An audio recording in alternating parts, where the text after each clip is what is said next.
ஸ்ரீ குருபியோ நமஹ. பரங்குன்றம் திருவுருள் யூடியூப் சேனலுக்கு உங்கள் எல்லாரையும் நான் அன்போடு வரவேற்கிறேன். திருப்பரங்குன்றம் திருமுருகன் திருவுருளால் உங்கள் எல்லாருக்கும் எல்லா நலமும் வளமும் கிடைத்து நீங்கள் எல்லாரும் சந்தோஷமாக இருக்கணும்னு நான் முருகப்பெருமான பிரார்த்தனை செஞ்சுக்கிறேன். நம்ம இப்போ இந்த வீடியோவில் என்ன பார்க்க போகிறோன்னா, இன்றைக்கி அதாவது 8/8/2025 வரலட்சுமி விரதம் இல்லையா, இன்றைக்கி தொடங்கி நம்ம ஸ்ரீ மகாலட்சுமியினுடைய புகழை பாடும் மகாலட்சுமி அஷ்டகத்தினுடைய பொருளை பற்றி தான் பார்க்க போகிறோம். ஒரு நாளும் ஒரு ஸ்லோகம் அப்படின்னு வச்சுக்கிட்டு சில சமயம் அடுத்தடுத்த நாட்கள், சில சமயம் 1-2 நாட்கள் இடைவெளியில் நம்ம இதை பார்க்கலாம். இதனுடைய முதல் ஸ்லோகத்தை பற்றி நம்ம இந்த வீடியோவில் பார்ப்போம். இப்போ அந்த ஸ்லோகம் என்னன்னு பார்ப்போம். இந்த அஷ்டகம் ஸ்ரீ தேவேந்திரனால் அருளப்பட்டது. அதனால் இந்த அஷ்டகம் ஆரம்பத்திலேருந்து ஸ்ரீ இந்திர உவாச்ச, அதாவது இந்திரன் கூறியது அப்படின்னு ஆரம்பிக்கும். முதல் ஸ்லோகம்: நமஸ்தேஸ்து மகாமாயே ஸ்ரீபீఠே சுரபூஜிதே சங்க சக்கர கதாஹஸ்தே மகாலட்சுமி நமோஸ்துதே. இதுதான் முதல் ஸ்லோகம். இதோட பொருளை நம்ம ஒன்றா பார்க்கலாம். நமஸ்தேஸ்து மகாமாயே.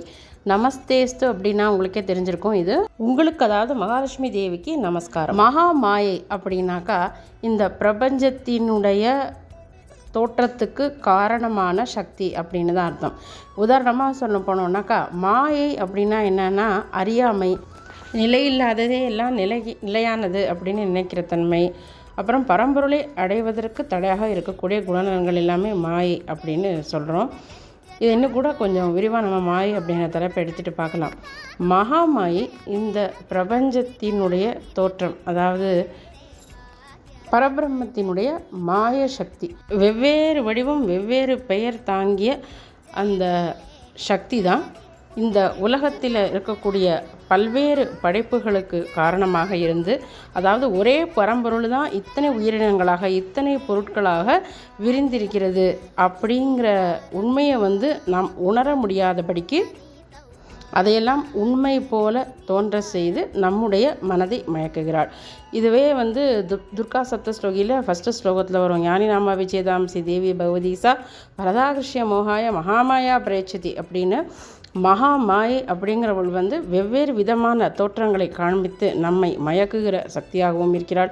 அதே சமயம் இந்த மாயை இடமிருந்து நாம் தப்புவதற்கு நாம் சரணாகதி அடைய வேண்டிய ஒரே புகலிடமாகவும் அந்த மகாமாயை தான் இருக்கிறாள். மகாமாயை மனசு வச்சாதான் இந்த மாயத்திரைங்கிறது விலகி நம்மால் பரம்பொருளை அடையக்கூடிய வழியிலேயே நம்மால் அடியெடுத்து வைக்க முடியும்.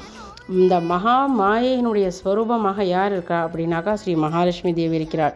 அந்த மகாலட்சுமி தேவிக்கு தான் முதல்ல வணக்கம் அப்படின்னு சொல்கிறாங்க. அதாவது பலவேறு குணங்கள் இருந்த போதிலும் இந்த மகா மாயை, அதாவது இந்த உலகத்தினுடைய தோற்றத்துக்கு காரணமாக இருக்கக்கூடிய சக்தியாக, இந்த பிரபஞ்சத்தை ஆட்டி படைக்கக்கூடியவளாக, அதே சமயத்தில் இந்த பிரபஞ்சத்தில் இருக்கக்கூடிய உயிரினங்கள் திரும்பவும் தங்களுடைய இருப்பிடமான, அதாவது தங்களுடைய ஆதி புகலிடமான இறைவனுடைய திருவடிக்கு சேரணும் அப்படின்னாக்கா முதல்ல யாரை சரணாகதி பண்ணணும்னாக்கா மகாமாயான ஸ்ரீ மகாலட்சுமி தேவியை தான் சரணாகதி பண்ணணும்.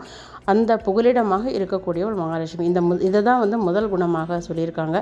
அடுத்ததாக ஸ்ரீபீடம். ஸ்ரீபீடம்னா என்ன அப்படின்னாக்கா செழிப்பு, செல்வ வளம், அப்புறம் நம்ம இந்த உலகத்தில் வாழ்வதற்கு தேவையான சகல விதமான நலன்களும் நமக்கு தரக்கூடிய இடம் என்னன்னாக்கா ஸ்ரீபீடம். மும்மூர்த்திகளில் காக்கும் கடவுளாக கருதப்படக்கூடியவர் ஸ்ரீ மகாவிஷ்ணு.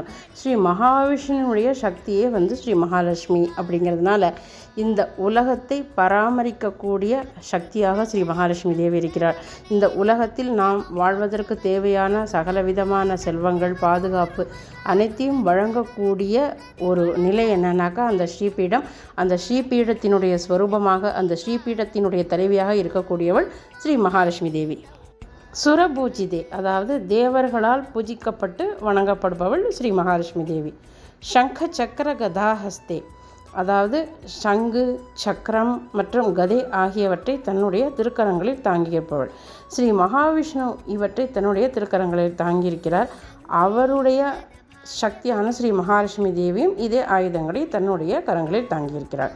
அதாவது மகாவிஷ்ணுவுக்கும் மகாலட்சுமிக்கும் எந்த விதமான பேதமுமே கிடையாது அப்படிங்கிறது தான் இதனுடைய உள்ளர்த்தம். வெளிப்படையாக பார்த்தோம்னா சங்கு அப்புறம் சக்கரம் இதெல்லாம் எதை குறிக்கிறது அப்படிங்கிறத ஃபஸ்ட்டு பார்ப்போம்.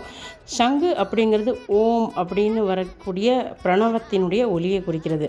இந்த ஒலியிலேருந்து தான் எல்லா சிருஷ்டியுமே தோன்றியது அப்படிங்கிறது தாத்பரியம். இந்த ஆன்மீக விழிப்புணர்வு மற்றும் பேரறிவு ஆகிய இரண்டையும் கூட இந்த சங்கு வந்து குறிக்கிறது. சக்கரம் என்பது பிரபஞ்ச ஒழுங்குமுறை, காலம் மற்றும் எதிர்மறை ஆற்றல்களை வெல்லக்கூடிய சக்தி. இதுதான் வந்து ஒளி வீசுகிற பிரகாசமான சக்கரம் வந்து குறிக்கிறது. எல்லா வகையான ஆற்றல்களையும் விஞ்சி நிற்கக்கூடிய தெய்வீக பேராற்றல். இந்த பேராற்றலையும் பலத்தையும் தான் கதை குறிக்கிறது. எதிர்மறை ஆற்றல்களை செயலிழக்கச் செய்யக்கூடிய தன்மை, அதன் பிறகு முறையாக சிந்திக்கக்கூடிய ஆற்றல். முறையாக சிந்திக்கிறதுனா என்னன்னாக்கா, நல்ல வழியில் மனதை செலுத்தி எப்படி நம்ம வந்து பிறவி பயனை அடையலாம் அப்படின்னு சிந்திக்கக்கூடியதான் முறையாக சிந்திக்கக்கூடிய ஆற்றல். இது இரண்டையுமே வந்து கதை குறிப்பதாக கொள்ளலாம். அதாவது மகாலட்சுமி தேவியை வழிபடுபவர்களுக்கு இந்த நலன்கள் எல்லாம் கண்டிப்பாக கிடைக்கும் அப்படிங்கிறதா அர்த்தம். இத்தகைய மகிமை வாய்ந்த ஸ்ரீ மகாலட்சுமி தேவியை நமஸ்கரிக்கிறேன் அப்படிங்கிறது தான் இந்த முதல் ஸ்லோகத்துடைய அர்த்தம். இதனுடைய சிறப்பு என்னென்னா, ஆரம்பிக்கும் போதும் நமஸ்தேஸ்னு ஆரம்பித்து முடிக்கும் போதும் நமோஸ்துதே அப்படின்னு முடியறது தான். இப்படி 2 முறை ஸ்ரீ மகாலட்சுமி தேவியை வணங்குகிற இந்த ஸ்லோகத்தோடு துவங்குகிற இந்த மகாலட்சுமி அஷ்டகத்தினுடைய பொருளை இனி வரக்கூடிய வீடியோக்களே நம்ம அடுத்தடுத்து பார்க்கலாம். உங்களுக்கு இந்த வீடியோ பிடிச்சிருந்தால் லைக் பண்ணுங்கள், ஷேர் பண்ணுங்கள், சப்ஸ்கிரைப் பண்ணுங்கள். கூடவே அந்த பெல் ஐக்கானையும் கிளிக் பண்ண மறந்துடாதீங்க. உங்களை மிக விரைவிலேயே இன்னொரு வீடியோவில் சந்திக்கிறேன். உங்கள் எல்லாருக்கும் என்னுடைய மனமார்ந்த நன்றி. வணக்கம்.